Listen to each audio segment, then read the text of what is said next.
fronte. Dolazak Hrvatske legije na jedan odsek istočne fronte kojega drže talijanske čete.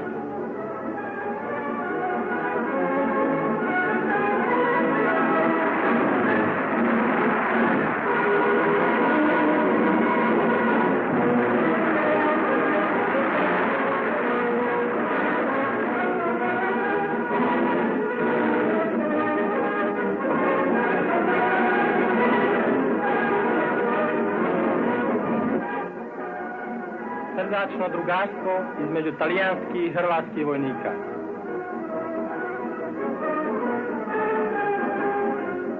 Hrvatska legija zauzima položaj zajedno sa jedinicama legije crnih košulja. Zapovjednik legije crnih košulja daje objašnjenja zapovjedniku Hrvatske legije.